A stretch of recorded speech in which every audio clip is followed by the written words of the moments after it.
Dodgy Optivo delays another repair. Vulnerable residents fed up. I have been a resident within Optivo for more than 15 years. I was a resident when the organization was called Battersea Churches Housing Trust, BCHT, then renamed Servite, then renamed again to Viridian, and finally renamed to Optivo. Over the many years I have been a resident with this organization, I have experienced numerous shortcomings on the part of Optivo regarding their repair service. However, this particular occasion has left me feeling ignored, worthless, and deeply disappointed. I am ashamed to be associated with Optivo and utterly disgusted with the repair service they provide. I feel concerned for the many vulnerable people housed by the organization and genuinely worry for residents that lack the mobility and communication skills to deal with their own repairs, independently or through Optivo. My wife and I discovered she was pregnant with our first child earlier this year. Soon after hearing the good news, we decided that the unfurnished home I was granted many years ago as an estranged young man now needed decorating.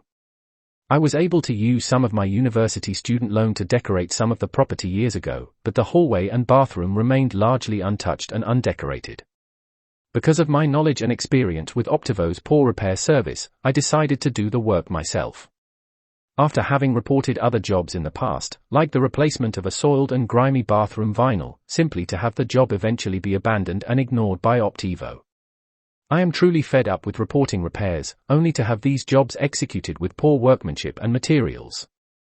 Or, for a repair job to disappear into the administrative abyss that is Optivo's repair service, due to rescheduling, poor communication, and general lack of accountability. Thus, I began preparing my hallway and bathroom for redecoration myself. During my preparation of the hallway, I discovered the deterioration of a wall. I discovered mold, open cavities, large cracks, dust and debris within the wall, especially around an electric socket on the wall.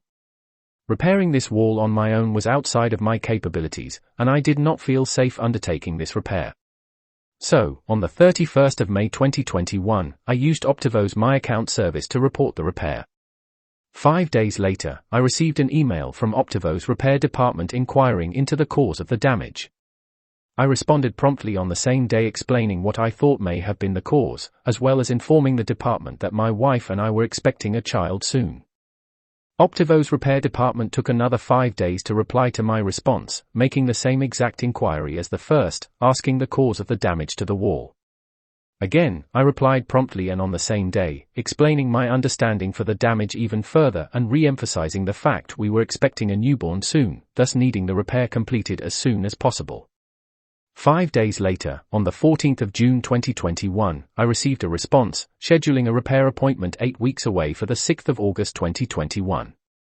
I immediately replied to the email, informing Optivo's repair department again that my wife is expecting a child around the date they proposed and asked whether the repair appointment could be brought forward. 5 days later, I was informed by the repair department that the initial proposal was the closest possible appointment, but any cancellations would bring it forward. I responded promptly once more, accepting the conditions of the arrangement. 3 weeks later, halfway to the proposed appointment, I emailed the repair department checking whether there were any cancellations for my appointment to be brought forward. 5 days later, I received a reply informing me that there was no available date before my initial booking. And so, we arrived at the proposed date, today Friday the 6th of August 2021. I woke up at 6 a.m. anxious and excited that the work would finally be done just in time for the arrival of my newborn son. I received a text message at 9:18 a.m. informing me that an operative was en route for my appointment from 8 a.m. to 1 p.m. Anxious, I decided to find work at the very front of my house, within my front room, to see the moment somebody arrived. A few minutes passed and I saw nobody arrive, nor did I hear my doorbell ring. I decided to look at my phone and saw a notification of a missed call and voicemail at 9:42 a.m. from a private number.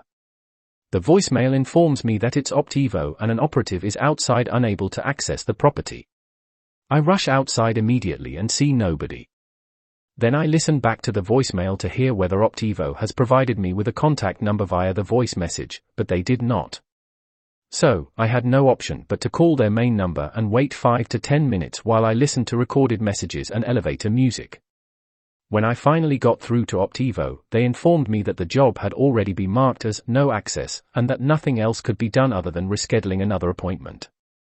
They said the next available appointment would be in 5 weeks' time on the 9th of September 2021. I expressed my disappointment in their service, stating that my doorbell was not rung once and asked to speak to a manager or supervisor. I was told that no manager was available to speak to me and that they would have to give me a call back. Callbacks by managers, I was told, are made after 1 working day, so seeing that today is Friday, I should expect a call back on Monday the 9th of August 2021. Words cannot explain how deeply disappointed I feel regarding this matter.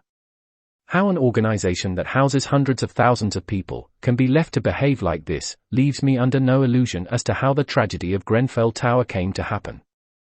I checked my doorbell myself after my call with Optivo to see whether there was a fault. I found no problems whatsoever. So, I can only conclude that Optivo are booking repair appointments for their residents that are 2 to 3 months away, then not showing up on the day, claiming no access, then adding unreasonable time on the overall wait. How many others have been experiencing this abysmal form of repair service? How many others in more desperate situations than ours? With the number of scammers, fraudsters, and nuisance callers we are exposed to these days, what respectable organization calls its customers while withholding their own contact number? Why did nobody physically enter my front yard and ring my doorbell before claiming not being able to gain access? I honestly feel that my family and I are at the butt of Optivo's operational and repairs joke. This has cost me much more than time. My mental health has also been affected because of how poorly this is being handled, leading me to believe Optivo deliberately frustrate and delay their customers into not bothering to even report or chase up repairs.